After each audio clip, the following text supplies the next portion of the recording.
श्री स्वामी समर्थ. नमस्कार, मी कवितास किचनमध्ये तुम्हा सर्वांचे मनपूर्वक स्वागत. आजच्या आपल्या रेसिपीचे नाव आहे कैरीचे थंडगार पने, वेलचीयुक्त कैरीचे थंडगार पने. त्यासाठी मी इथे काही आंबे घेतलेले आहेत. काही मोठे आहेत, काही बारके आहेत, काही मीडियम आहेत. जसे आपल्याकडे असतील तसे घ्यायचे. कुठच्याही प्रकारचे घेतले तरी चालेल. आपल्याला कच्चे आंबे पाहिजेत. तर मी हे घेतलेले आहेत. 7 आंबे घेतलेले आहेत. 2 मोठे आहेत, काही मीडियम आहेत, काही बारके आहेत. तर आता हे मी कुकरमध्ये 1 शिट्टी काढून घेते आणि शिजून घेते. हे म्हणजे वाफवून घेते. पाणी न घालता मी कुकरला 1 शिट्टी मारून घेते. तर हे बघा, मी कुकरमधून आता हे काढलेले आहेत आंबे. तुम्ही बघू शकता. आता हे बघा कसे आंबे फुटलेले आहेत, म्हणजे आपले शिजलेले आहेत. बघा असं बोट पण जातो आहे. तर आपल्या कुकरवरती आहे किती शिट्ट्या, म्हणजे किती शिट्टींमध्ये शिजणार वगैरे, त्याप्रमाणे तुम्ही शिट्ट्या घ्या. म्हणजे अशा प्रकारे शिजले पाहिजेत, असे फुटले पाहिजेत आंबे. तर आता गरम आहेत हे. मी थंड झाल्यावर आता हे याचा पल्प काढून घेते. तर हे बघा, आता ते थंड म्हणजे अजून पण ते गरमच आहेत. मी दाखवते तुम्हाला कसं हे करायचं. एक आता असे काढायचे. अजून गरमच आहेत. आपण चमचा घ्यायचा, चमच्याने ते असं काढून घेऊया. त्यातलं आपल्याला पल्प काढायचा आहे. अजून गरमच आहे. एकदम पूर्ण थंड व्हायला पाहिजे. अशा प्रकारे मी सगळा असा पल्प काढून घेते. हा सगळा सालं नाही घ्यायचे आपल्याला. सालामधला असा सगळा पल्प काढून असा जमा करायचा. आता सगळा मी असा पल्प काढून घेते. सगळा पल्प काढून असं दाखवते तुम्हाला. आणि बाठे आहेत, हे बाठ्यांचं पण असं सगळं काढून घ्यायचा. सगळा पल्प काढून घ्यायचा. सगळा असा पल्प काढून घेते मी आता सर्व अशा पद्धतीने. तर हे बघा, अशा प्रकारे आपण सगळं असा पल्प काढून घ्यायचा. हे सगळं अशा पद्धतीने सालांमधला हे बघा असं काढून घ्यायचा. सगळा जेवढा असा निघतो तसा साफ असा चमच्याने सगळा काढून घ्यायचा. आणि बाठे असतात ते बाठ्यांमधला पण असा काढून घ्यायचा. सगळा थंड झाल्यावर तो पटापट निघणार. असा थोडा हाताने पण काढता येईल, असा हाताने पण काढून घ्यायचा. असा सगळा मी आता पल्प काढून घेते सगळा व्यवस्थित. बघा, आता मी सगळं पल्प असा काढून घेतलेला आहे कैऱ्यांचा. काही असे पिवळसर निघाले आहेत, काही असे सफेदसारखे आहेत. तसा सगळा मी काढून घेतलेला आहे. बघा, बाठे काढले आणि सालं काढून टाकून दिली. आता मी काय करते, हा मापून घ्यायचा.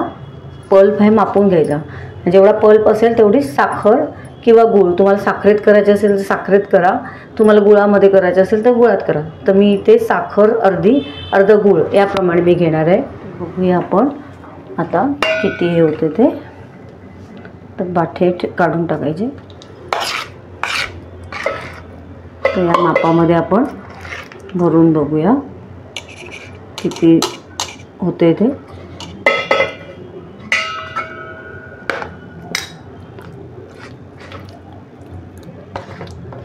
सर्व असं हाताने मापायचं. आता 1 माप झालेलं आहे. 1 कप झालेला आहे, म्हणजे बघा 1 कप झालेला आहे. आता एका टोपामध्ये हे काढून घ्यायचं. एका टोपामध्ये हे काढून घेऊ. आता किती होते ते बघूया. उरलेले हे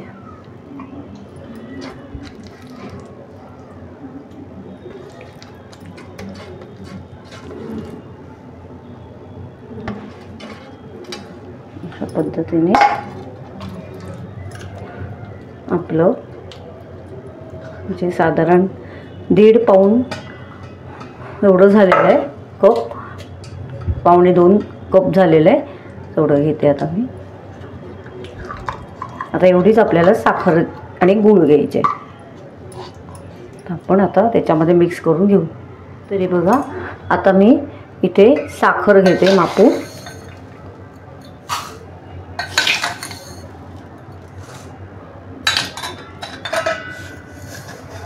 आता 1 कप आपण साखर घेऊया.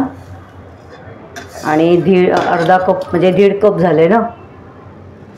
तर आता याच्यात दुसरं आपण गूळ घेऊया. हे बघा, एवढं गूळ बरोबर घेतलेलं आहे. म्हणजे 1.5-1.25-2 कप आपण ते घेतलेलं आहे, साखर आणि गूळ मिळून. आता आपल्याला याच्यामध्ये चवीप्रमाणे मीठ घेतले मी थोडंसं. अर्धा टेबलस्पून अगदी मीठ घेतले. आणि वेलची जायफळची पूड घेतलेली. आता आपल्याला हे सगळं मिक्सरमध्ये वाटून घ्यायचे. आता हे सगळं असं मिक्स करायचं. आता ते थोडंसं असं पातळ होईल. आता मी सगळं मिक्स करून घेते चांगलं आणि मिक्सरला आपण ते फिरून घेऊया. हे बघा अशा प्रकारे कसं आता पातळ झाले बघा, किती मस्त आले. असा मस्त वास पण खूप छान सुटला आहे आणि टेस्ट पण एक नंबर झाले. मी चाखून बघितलं, खूप एक मस्त एक नंबर टेस्ट झालेली. तर तुम्हाला जर मिक्सरमध्ये करायचे असेल तर मिक्सरमध्ये करा, नाहीतर तुम्ही अशी जाळी घेऊन आपण हे करतो जाळीमध्ये ते सर्व असं चमच्याने असं निघेल, म्हणजे जाळीतून पण निघू शकतं ते, तेव्हा पण मग कलर छान येतो. पण कोणाला जर पटकन करायचं असेल मिक्सरला तर मिक्सरला करा. तर मी मिक्सरला करून घेते. हे बघा आता मी मिक्सरमध्ये टाकून घेते आणि मिक्सरला फिरून घेऊ, म्हणजे एकदम असं प्लेन होईल ते एकदम छानपैकी. आपण हे मिक्सरला करून घेऊ सगळे.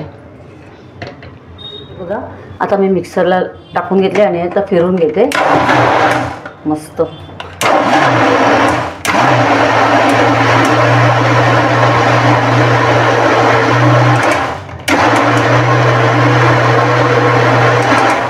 झालं आपलं मिक्सरला फिरून.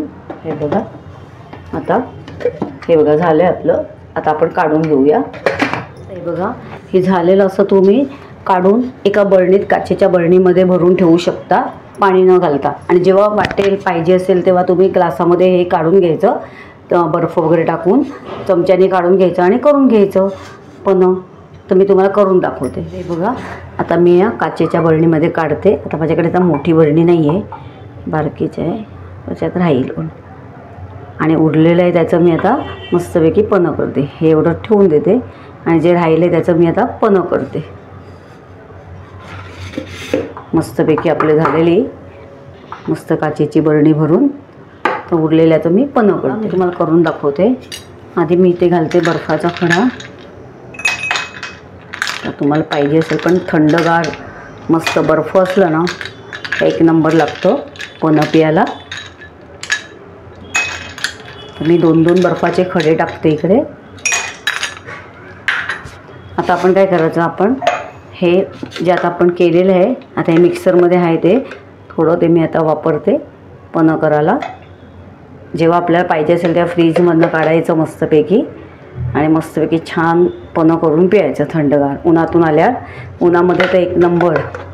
उन्हाळा आला आणि पन्हं नाही केलं असं कधीच होत नाही. कोणाच्याच घरात असं होत नाही की पन्हं नाही झालं. पन्हं हे सगळ्यांच्या घरामध्ये होतं, त्यामुळे तुम्ही नक्की ट्राय करा. आणि मेन म्हणजे काय, गूळ आणि साखर मिक्स केल्यामुळे त्याला एकदम अप्रतिम चव येते, खूप छान चव येते. म्हणजे पूर्ण साखर पण नाही आणि गूळ पण नाही, अशा पद्धतीने त्याला मस्त चव येते. आता आपण याच्यावर घालूया थंडगार पाणी. आपण याच्यामध्ये घालूया थंडगार पाणी मस्तपैकी.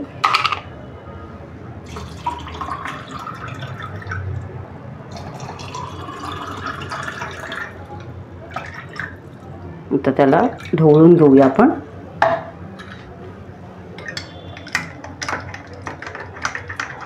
मस्त कलर पण खूप छान आलेला आहे. मस्तपैकी मी ढवळून घेते आता. अशा प्रकारे मी आता मस्तपैकी छानपैकी ढवळून घेतले आणि मस्त झालं, एक नंबर झालेलं आहे. तर तुम्ही नक्की ट्राय करा. अशा प्रकारे पिण्यासाठी तयार आहे वेलचीयुक्त कैरीचे थंडगार पन्हे. हा हा एक नंबर. बघा बघा किती मस्त. उन्हातून आल्यानंतर असं जर थंडगार पन्हं मिळालं तर मस्तच. तर तुम्ही नक्की ट्राय करा कैरीचे थंडगार पन्हे.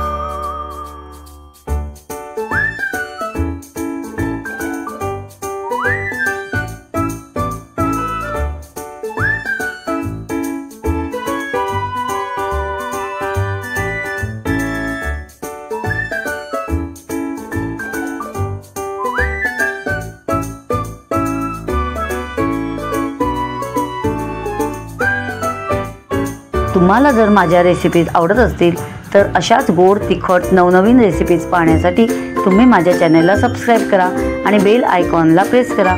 याने मी अपलोड केलेल्या रेसिपीज सर्वात आधी तुम्हाला पाहायला मिळतील। चला तर मग आज इथेच थांबू आणि नवीन रेसिपीज घेऊन पुन्हा भेटू। धन्यवाद।